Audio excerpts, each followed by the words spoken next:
Segmen ini kami akan membedah lebih jauh komitmen perusahaan asuransi untuk mendukung peningkatan penetrasi asuransi kesehatan di dalam negeri dan bagaimana kesiapan perusahaan asuransi untuk mendukung implementasi inovasi kebijakan yang dipersiapkan OJK di sektor perasuransian. Untuk itu saat ini sudah hadir di studio CNBC Indonesia Direktur Bisnis Indonesia Financial Group atau IFG Pantro Pander Silitonga. Pak Pantro, apa kabar? Selamat datang di studio CNBC Indonesia. Terima kasih Anaka. Baik, Pak Pantro, melihat tren pertumbuhan asuransi di Indonesia, lalu bagaimana pandangan IFG terhadap tren perkembangan bisnis asuransi di Indonesia secara khusus asuransi jiwa dan juga kesehatan? Ya, baik. Terima kasih Anaka. Jadi memang menarik ya. Jadi banyak pakar industri, pengamat industri yang menyatakan bahwa penetrasi asuransi di Indonesia ini memang masih relatif rendah lah, even dibandingkan dengan negara-negara tetangga seperti Thailand even. Dan banyak yang memprediksikan akan tumbuh pesat karena memang negara kita kan relatif ekonominya masih tumbuh sehat ya, GDP kita growth di range sekitar 5%. Nah, cuma kalau kita ngelihat spesifik di asuransi jiwa, malah justru belakangan ini trennya kok belum menunjukkan ke sana. In fact, kalau kita melihat pertumbuhan premi di asuransi jiwa dari 2022 ke 2023, itu justru mengalami penurunan. Jadi di asuransi jiwa sendiri itu penurunan premi di negatif 7,7%.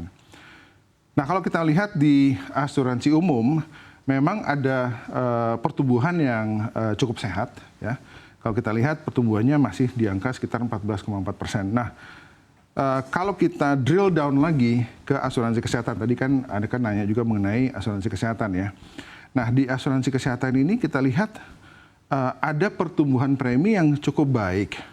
Akan tetapi memang perlu kita waspadai karena pertumbuhan klaim justru naiknya lebih tinggi dibandingkan dengan pertumbuhan premi. Kita tarik garis yang cukup lebar ya, misalnya dari 2020 sampai ke 2023 ya. Karena di 2020 itu kan masa pandemi dimulai ya. Jadi selama rentang waktu 3 tahun 2020 sampai 2023 itu ada kenaikan premi sekitar 22%. Kenaikan klaim 22%. Sementara kenaikan preminya hanya sekitar 3,01%. Artinya klaim naik lebih tinggi dibandingkan dengan premi. Artinya kalau tren ini berkelanjutan, tentunya menjadi tidak sustainable bagi perusahaan-perusahaan asuransi yang bergerak di bidang asuransi kesehatan. Dan apalagi kita tahu bahwa inflasi medis itu kenaikannya justru jauh lebih tinggi dibandingkan core inflation. Jadi kalau kita lihat misalnya di beberapa tahun terakhir, inflasi medis itu mungkin sekitar 10-14%. Ya, sementara core inflation mungkin sekitar angka 3%. Jadi maksud saya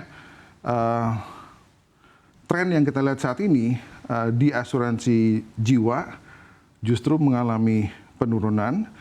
Di asuransi kesehatan specifically ada kenaikan premi, tetapi kenaikan klaim justru lebih tinggi, dan ini kalau terus-menerus trajektorinya seperti ini bisa membuat perusahaan asuransi yang bergerak di bidang kesehatan tidak sustainable.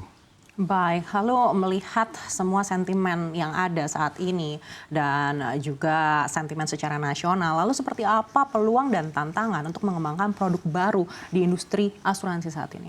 Ya, baik. Jadi memang tadi saya sampaikan juga bahwa tentunya kita berharap dan saya cukup confident bahwa ke depan pertumbuhan asuransi kita ke depan akan lebih baik dan lebih sehat. Tapi memang tadi juga saya sampaikan bahwa belakangan khususnya di asuransi jiwa ini mengalami penurunan ya. Karena kalau kita melihat portfolio di asuransi jiwa, memang yang besar ini adalah portfolio asuransi jiwa yang dikaitkan dengan investasi, ya, PID, dalam bentuk mungkin unit link. Dan masyarakat kan banyak kecewa dari produk-produk tersebut, dan juga OJK di tahun 2022 mengintervene dengan memberikan peraturan yang lebih prudent lah dalam penjualan asuransi yang dikaitkan dengan investasi. Dan menurut saya itu langkah yang baik dari regulator.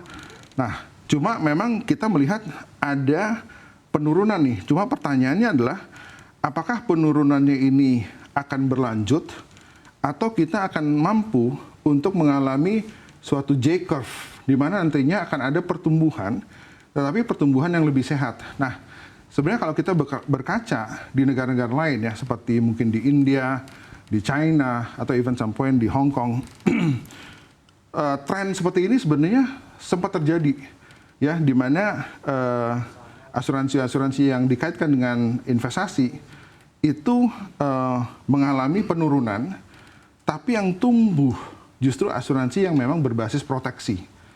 Ya, jadi saya berharap dan kami di AFG melalui AFG Life juga kami dari awal kami mendorong produk-produk asuransi jiwa yang memang berorientasi kepada proteksi.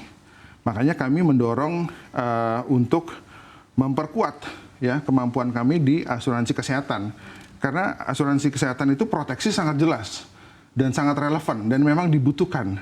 Dan memang kami perhatikan bahwa sekarang ini masyarakat membutuhkan asuransi yang memberikan proteksi yang real, benefitnya mereka dapatkan selagi mereka masih hidup. Jadi mereka benar-benar bisa merasakan manfaat dari asuransi. Bukan sesuatu yang dijanjikan yang mereka nggak pernah akan mendapatkannya juga. Gitu. Jadi makanya buat kami fokus kepada proteksi ini menjadi sangat penting.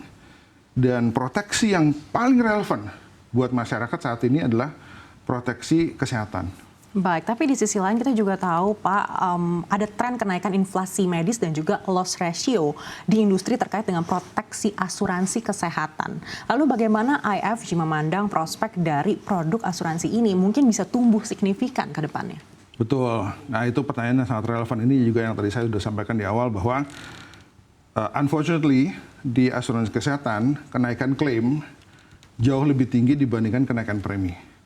Dan tentunya kalau kita tidak mempunyai bisnis model yang benar, ini tentunya akan membuat perusahaan kita jadi rugi dan tidak sustainable dan tidak bisa melayani ke masyarakat dengan baik gitu ya. Nah oleh karenanya kami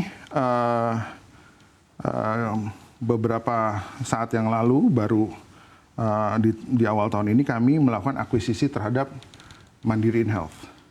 Menurut kami Mandiri InHealth mempunyai satu resep yang sangat baik, yang menurut kami juga bisa memberikan manfaat yang baik buat masyarakat dan pada saat yang bersamaan menjaga cost buat asuransi.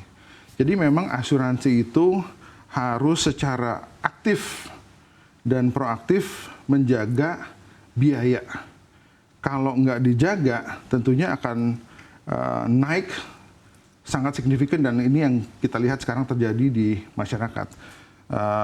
Kalau kami punya bisnis model yang memang cukup jitu untuk memanage biaya kesehatan. Karena memang kalau kita lihat ya, kalau kita lihat di ekosistem industri kesehatan saat ini, asuransi itu belum punya bargaining power yang cukup kuat, ya belum punya bargaining power yang cukup kuat. Nah ini makanya buat kami perlu memperkuat pilar-pilar bisnis asuransi kesehatan supaya kami bisa memanage cost dengan lebih baik sehingga kami bisa tumbuh dengan lebih sehat.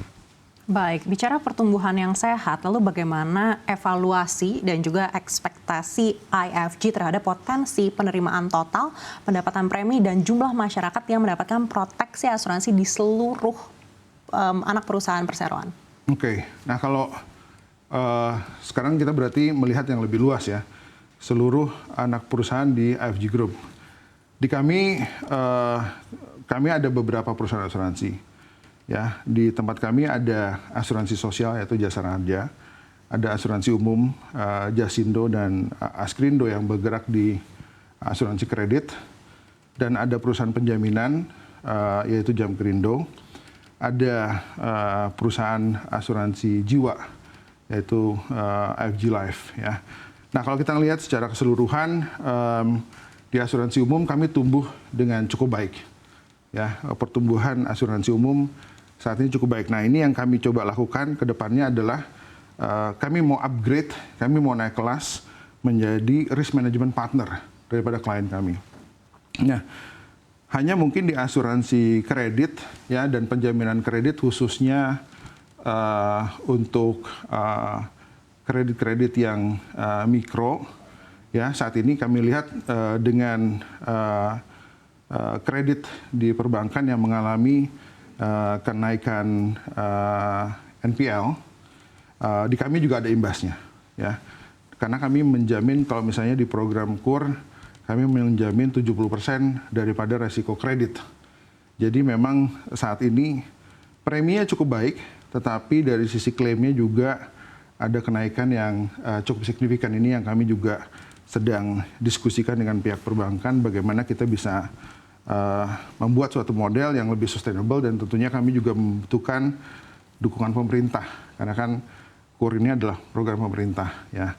Jadi secara overall pertumbuhan premi sebenarnya cukup baik, tapi pertumbuhan klaim khususnya di asuransi kredit atau penjaminan kredit ini yang saat ini cukup tinggi dan kami harus manage dengan pihak-pihak terkait termasuk stakeholders di pemerintahan.